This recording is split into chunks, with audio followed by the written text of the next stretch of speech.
Five young men from Compton, California walked into a recording studio with a mission that would change music forever. They weren't trying to get radio play. They weren't chasing mainstream approval.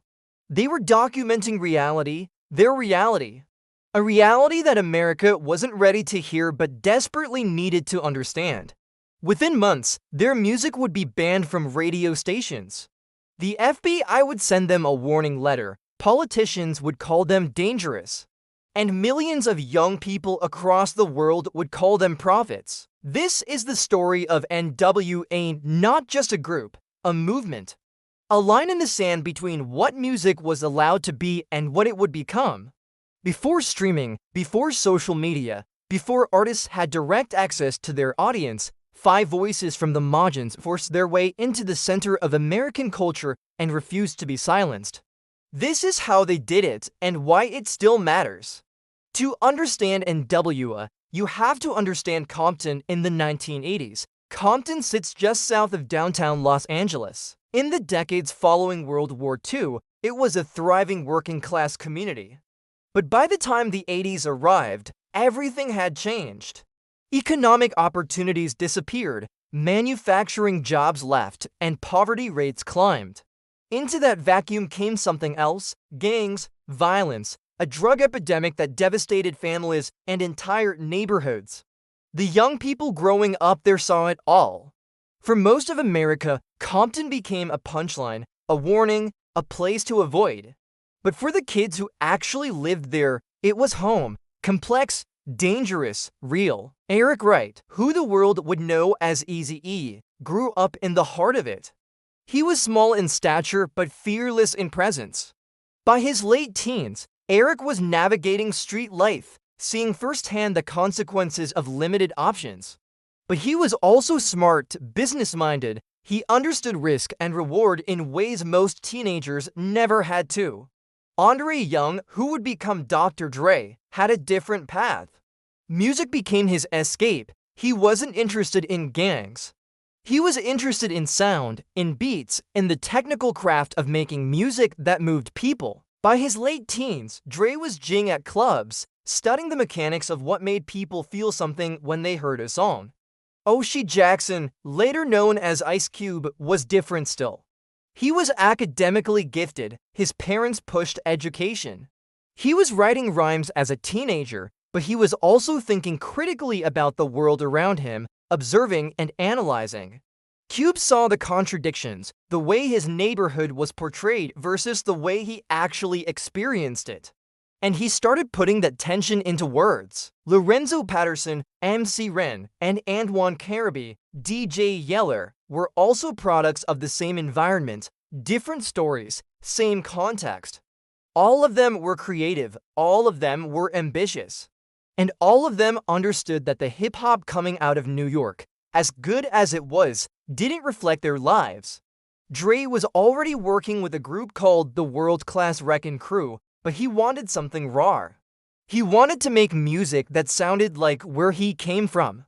Eazy-E had money from his street ventures and wanted to invest it into something legitimate. Music was the answer. Through mutual connections, Eazy and Dre linked up. Dre had the talent and the vision, Eazy had the resources and the hunger.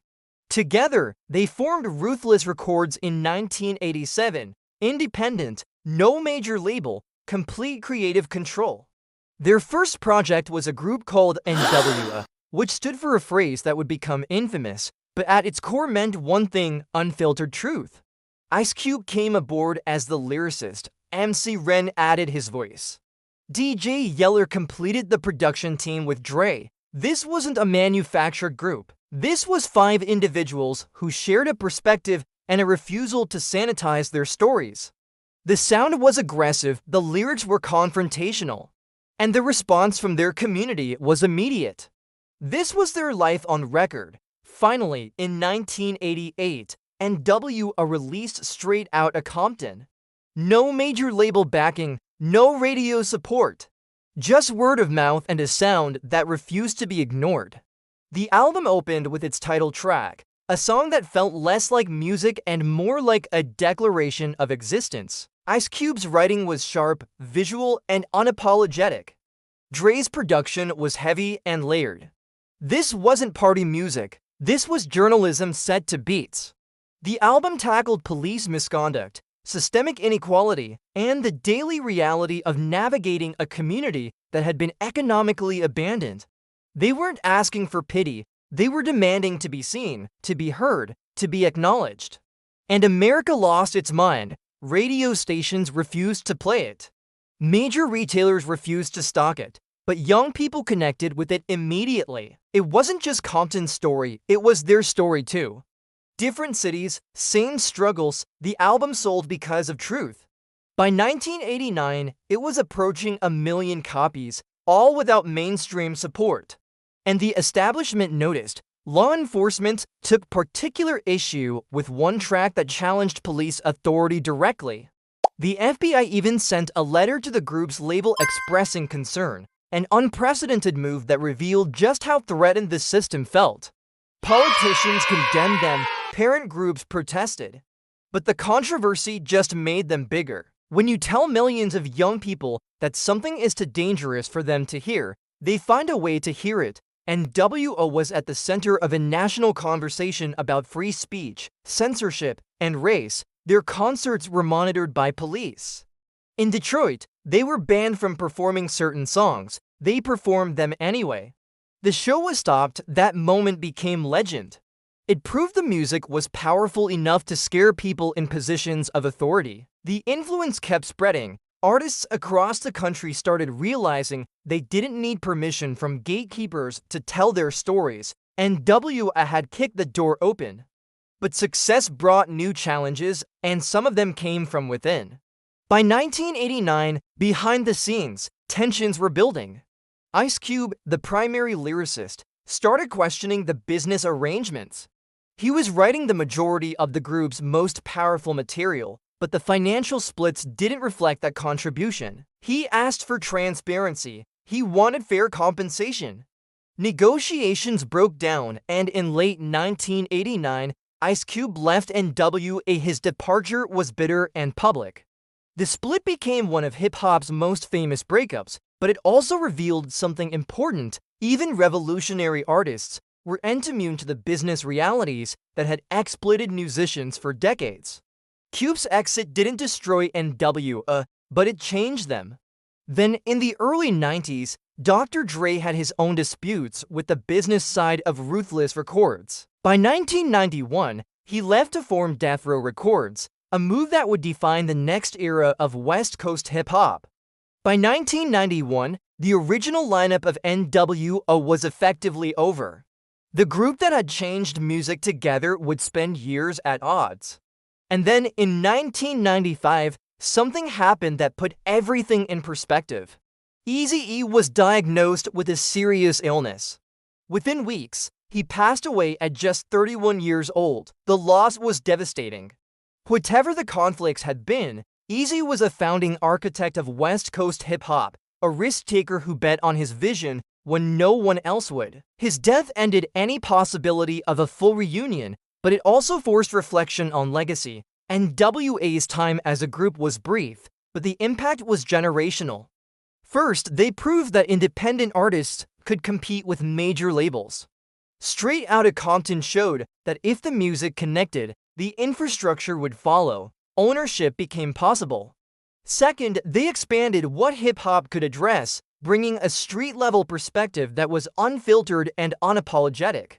Raw testimony became artistically valid. Third, they established the West Coast as a major force in hip-hop. After them, Los Angeles became a creative epicenter. Dr. Dre went on to produce Snoop Dogg, Eminem, and Kendrick Lamar. That lineage traces back to N.W.A. Ice Cube became a successful solo artist and filmmaker.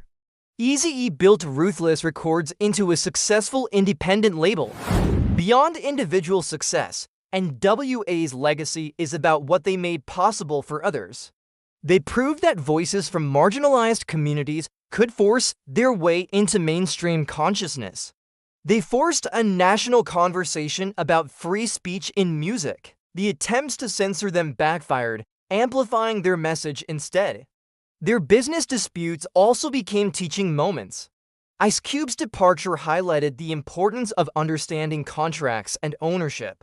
In 2016, more than 25 years after their breakup, N.W.A was inducted into the Rock and Roll Hall of Fame, a recognition that what they did was American music history. N.W.A's story isn't a fairy tale. There were conflicts, mistakes, lives cut short. But there is also this. 5 young men from a place the world had written off decided that their truth mattered. They didn't wait for permission, they documented their reality with precision and power, on their own terms. They were told no by radio, they sold millions anyway. They were condemned by authorities, they sparked a movement anyway. The lesson isn't that controversy equals success, it's that authenticity resonates. They proved that the Majins can speak to the center, that 5 kids from Compton could spark conversations in congressional hearings and living rooms across the world. Hip-hop before N.W.A was powerful. Hip-hop after N.W.A was unstoppable. They didn't just make music. They redefined what music could be, what it could say, and who it could be for. The revolution doesn't wait for permission. It tells the truth, loudly, unapologetically, until the world has no choice but to listen. N.W.A proved that. And music has never been the same since. Thanks for watching. Make sure to subscribe for more stories that shaped our world.